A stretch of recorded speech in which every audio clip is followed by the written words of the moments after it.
Somewhere in the city, a killer is on the loose. Joseph wants me to hunt him to keep our secrets safe. I just want to make sure he doesn't do it again. You don't have to be a vampire to get a taste for blood.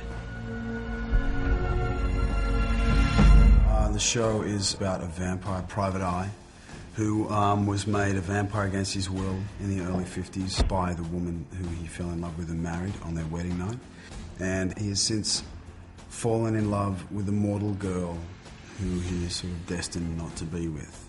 My character, Mick St. John, is he's a reluctant vampire, and he's essentially a humanist trapped in this immortal body that needs human blood to survive every day. And so he's put a few things in place that fit with his moral code, like he doesn't feed from humans.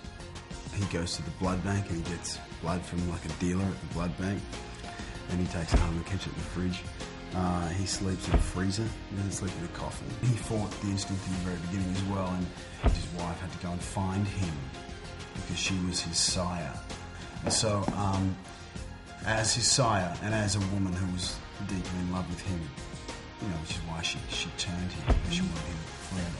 And she has to bring him food. She has to capture humans and take them to him because he won't eat. He lives a life of control-based denial about the situation that he's in. Mick is not an ordinary person, but he thinks of himself as an ordinary person. He doesn't think of himself as a superhuman. But he knows he's a vampire, obviously, but he regards himself more human than monster. And so, but he does have special powers. I mean, all of his senses are much more heightened than they were, than ours are.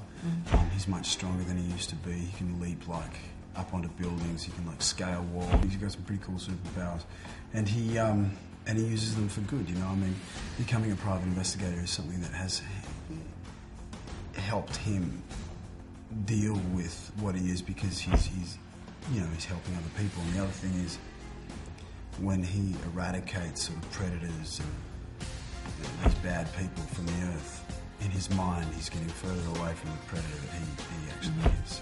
There's a lot of different reasons why people watch supernatural stuff.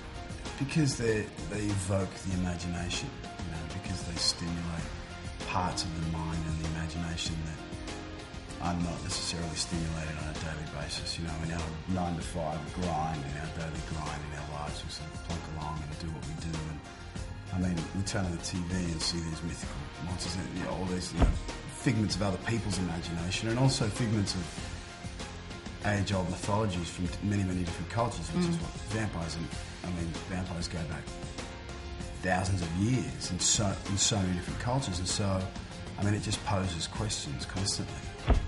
Stay out of my way.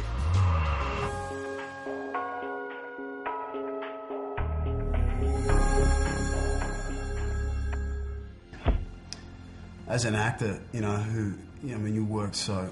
even when you work regularly as an actor, unless you're an A-list actor, you're still like... You know, you still got to kick and scream to get a job, and you've still got to, you know, you know, it's hard work. And so, of course, I wish for work to come my way for a long time. I don't know if I wish for the show to go on forever and ever. I don't know, if it's 3 or 4 years feels like about right for this show. Yeah. The other thing is I'm going to get older, so unless Joel Silver's going to pay for my surgery, my hair implants and, you know, my boob job and all that stuff that I'm going to need, then...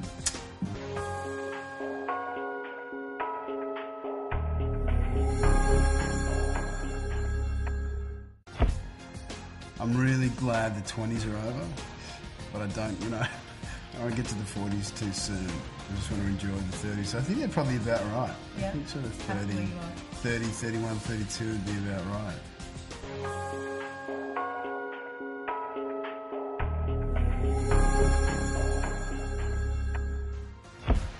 It was a great honour to be considered, really. I thought they would pull on the chain when they asked me to go to London and screen test them.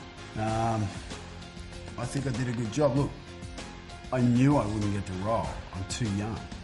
That was a couple of years ago still, from now, you know, and so it was like, yeah, I was too young, and I don't know if I was right for the role. I presume something about me was right for the role, otherwise they wouldn't have brought me to London. But and I think Daniel did a terrific job. I think he's a great Bond.